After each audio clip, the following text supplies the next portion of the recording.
When you're brand new to selling books on Amazon, I know how overwhelming it is. There's so many different things you have to understand. You're trying to understand Amazon Seller Central and Scout IQ and the Natamu barcode scanner, and then you got eScore, and you hear these words in these softwares like Keepa and SellerAmp and buy box statistics, and it's so overwhelming. And I know what that's like because I was once there.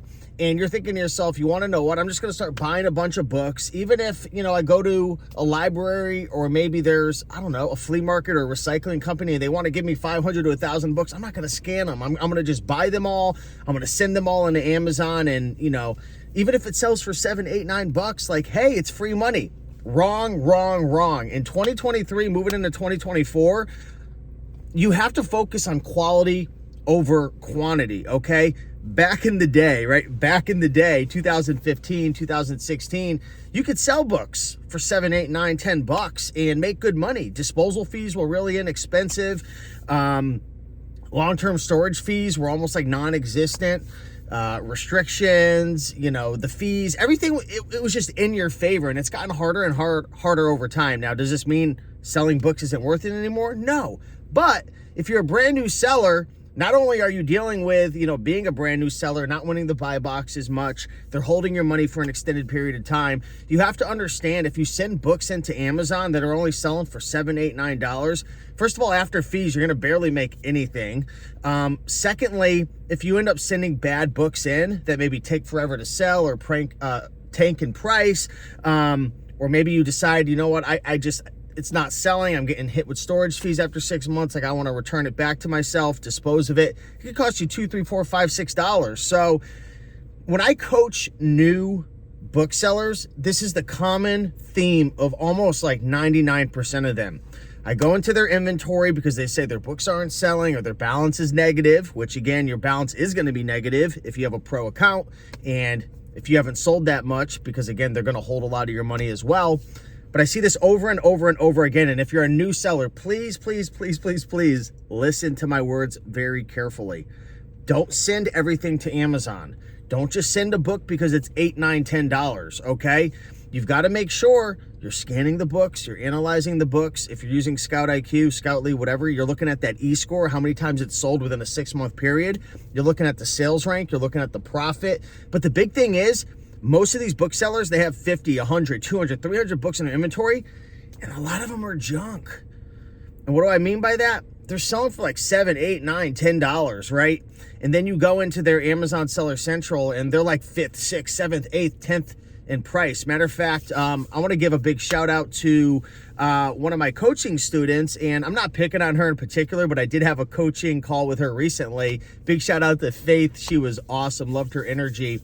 But what I noticed with a lot of her books were they were like $7, $8, $9, $10 in particular. And again, Faith, I'm not talking just about you here. I have a lot of coaching calls, so don't think I'm beating you up. This is normal. I did this when I was new. But there were $7, $8, $9, $10, and a lot of the books were actually only worth $5, $6, $7. So I'm not sure if she was pricing it at the new price and she wasn't looking at the used price, because you have to remember, there's used books, there's new books, there's merchant fulfilled, there's FBA, and all because, you see the buy box at $10 doesn't mean that's what it's selling for. That's most likely for a book, especially if it's something newer. It's probably a new book. You're used. You're not competing against new. Obviously, it's something to keep in mind.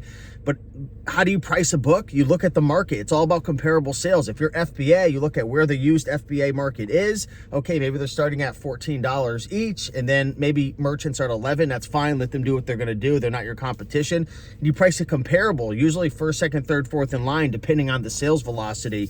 But one of the things that we had talked about in our coaching call, and she was really surprised by this, was that the most popular books and the best sellers weren't actually the best books to sell. I told her, because she said she had a big pickup. She had a bunch of books she picked up for free, so on and so forth. And she was like, yeah, a lot of them were bestsellers, really popular books. And I was like, those are the worst books. You want to find the ones that are weird, unique, obscure, the ones you've never heard of before, right? You want to stay away from the Twilights and the Harry Potters and the best-selling novels, because most of the time those aren't worth anything after fees, right? And the publishers are still selling them, so the price is held down, or Amazon's selling it, which means the price is going to be at like $10, $11, and then used could be at like $5 or $6. I don't even know how some of these sellers make any money. But when you're a new seller, quality over quantity. Okay, it's a balance though, because on one side of the coin, you're like, all right, I just want to immerse myself in the process. I want to learn how to list. I want to learn how to ship. I want to learn how to, scan items and do it. And, there's the whole learning process, and you're never going to be perfect in the beginning. But then there's the other side of the coin where you kind of go overboard and you send in way too many books, right? And Faith, I think she only had like 70 or 80 books, so it wasn't a big deal. But I coach some people, they have 5, 6, 7, 800 books, and I go in only to discover 95% of them are really bad, and you're going to be stuck with like thousands of dollars in fees to dispose of these, and long-term storage fees hitting you. And it's like, a lot of people who are new, they get so excited, they just start taking a bunch of action. And those people, I think they're amazing, because most people don't even do that. But then you've got this big, ugly problem staring at you straight in the eye saying, these ain't gonna sell. You got long-term storage fees coming.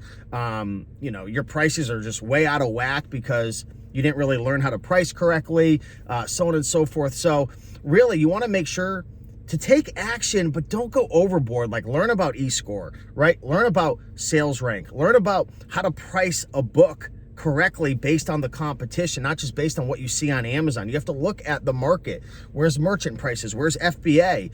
What are you? Are you a merchant? Are you FBA? Are you new? Are you used? Hopefully, if you're selling books, you're just selling them as used. I wouldn't recommend selling books as new.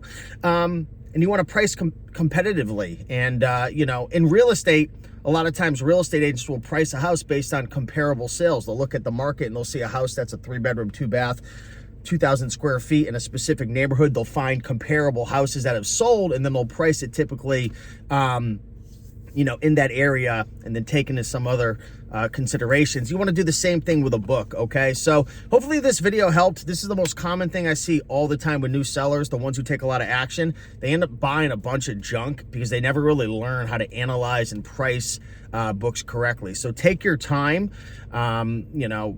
be patient, take action, but there's a balance. Don't go overboard too much, because again, 2023, 2024, with storage fees and disposal fees, and even if you get a return, you got to take that into account now. I'm not really messing around with the $2, $3, $4 profit books anymore and products. When I go thrifting and stuff, or I'm sourcing online, I'm looking for $7, $8, $9, $10, $12 profit. So hopefully this helped. If it did, drop a comment down below. With that being said, I appreciate you guys.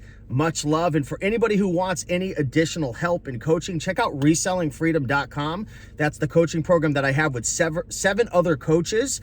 And it's a low subscription cost every single month. It's a way that we can really work with you and connect with you on a budget without you having to pay thousands of dollars for a course. And we have live coaching calls every week. We have 300 hours of coaching calls we've done just this year that you can check out. You can get all the replays. We have a community. We have ebooks. We have what to buy, what to flip. Tons of resources to help you if you're new and you feel alone. So definitely check that out at resellingfreedom.com. But with that being said, let's get after it. Much love and have a great day. Bye.